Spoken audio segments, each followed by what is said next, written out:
नमस्कार साथियों। आज मुख्यमंत्री डॉक्टर मोहन यादव जी की अध्यक्षता में मध्य प्रदेश शासन की कैबिनेट की बैठक संपन्न हुई। इस बैठक में सर्वप्रथम माननीय प्रधानमंत्री जी नरेंद्र मोदी जी को उनके 12 वर्ष पूर्ण होने पर बधाई दी गई और उनके नेतृत्व में भारत ने जो गौरव हासिल करा है, पूरी दुनिया के अंदर जो सम्मान हासिल करा है और विकास की गति जिस तेजी से बढ़ी है और उसी के साथ गरीबी में कमी आई है। यह 12 साल भारत की आजादी के इतिहास में सबसे महत्वपूर्ण है, जिसमें गरीबी की सीमा में एकदम से कमी आई है।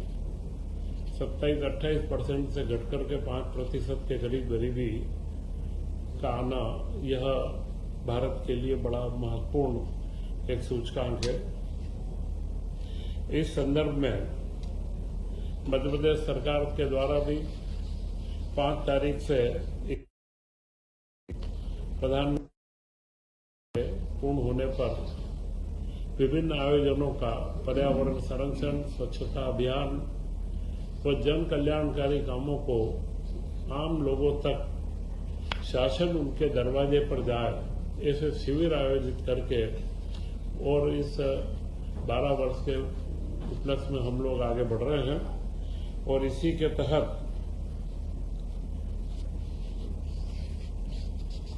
प्राकृतिक खेती, जो आज की एक महत्वपूर्ण आवश्यकता है, इसके ऊपर प्रत्येक जिले में एक कार्यशाला का हम आयोजन कर रहे हैं। वर्तमान में जो 4-5 दिन का ब्रिक्स देशों का कृषि सम्मेलन भी इंदौर में हो रहा है और उसी में तो प्राकृतिक खेती के लाभ हो, उसके बारे में किसानों में अवेयरनेस का कार्यक्रम पूरा रखा गया है। इसी के साथ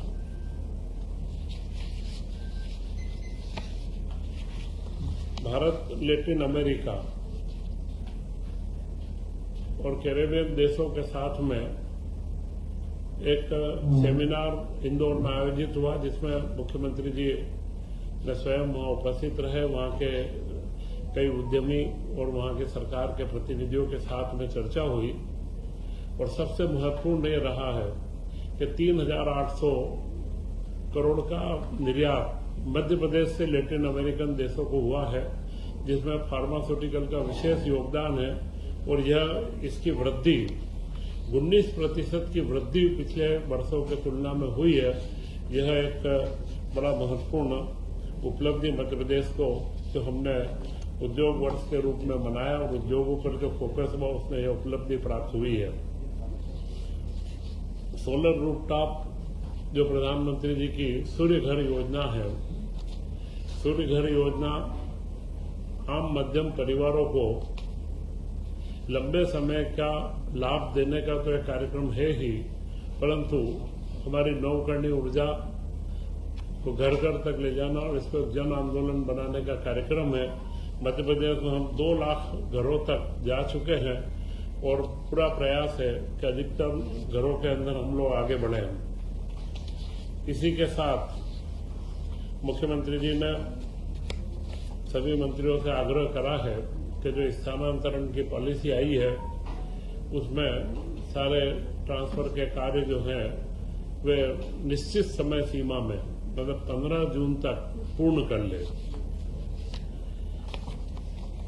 इन सारे महत्वपूर्ण उपलब्धियों के साथ में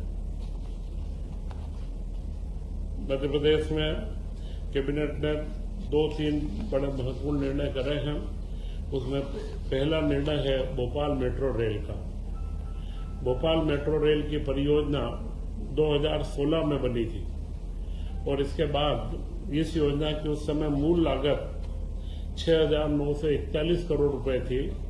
वह बढ़कर के अब 10,033 करोड़ रुपए हो गई है और उसमें 3,092 करोड़ का जो वृद्धि हुई है, क्योंकि जो 7-8 साल का पूरा कोविड का काल मिला करके और सारी परिस्थितियों में जो देश में बदलाव हुआ है, तो इस परियोजना को एकदम गति देने के लिए यह राशि की हमने स्वीकृति कैबिनेट ने दी है। और मुझे पूरी उम्मीद है कि 30 किलोमीटर की भोपाल की जो मेट्रो है वह करीब करीब अगले 2 सालों में पूर्ण होकर के गतिशील हो जाएगी। विज्ञान प्रौद्योगिकी विभाग के द्वारा विभिन्न योजनाएं संचालित जो परामर्श सेवा व अन्य सेवाओं के लिए 235 करोड़ की योजना की निरंतरता की स्वीकृति दी गई है। एक महत्वपूर्ण निर्णय किसान कल्याण वर्ष में लिया गया है, वह निर्णय है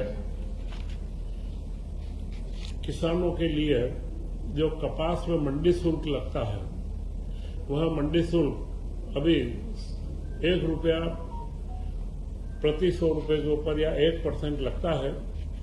उसे महाराष्ट्र के अंदर की कई मंडियों में महाराष्ट्र ने इसको आधा प्रतिशत कर रखा है।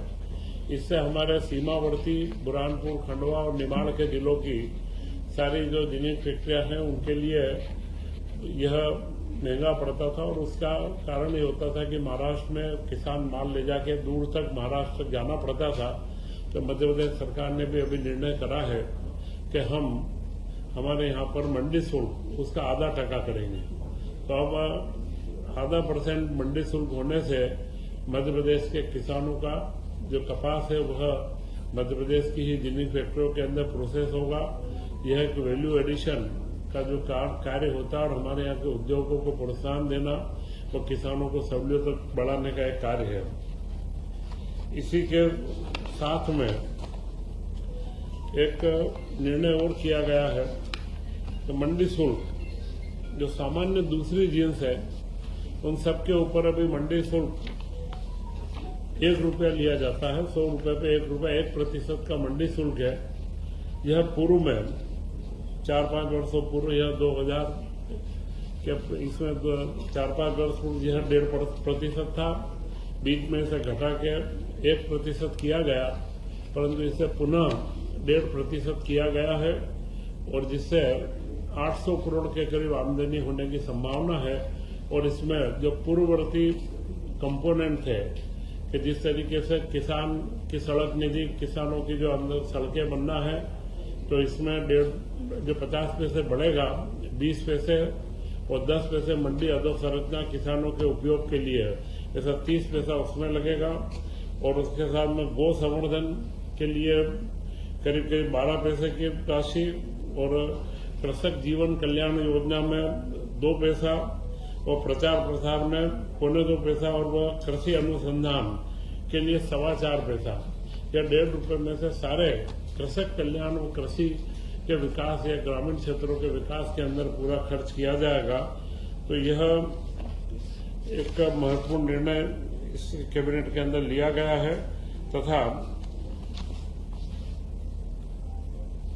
उर्वरक के ऊपर यह कैबिनेट का विषय नहीं था, परंतु मुख्यमंत्री जी ने विशेष रूप से सभी मंत्रियों से कहा है कि अगले सीजन के अंदर जो वैश्विक परिस्थितियां हैं और उर्वरक की सप्लाई मध्य प्रदेश के पास में अच्छी मात्रा में उर्वरक अभी उपलब्ध भी है और रजिस्ट्रेशन का डिजिटल करके और ज्यादा से ज्यादा तकलीफ नहीं पड़े इसकी व्यवस्था की गई है।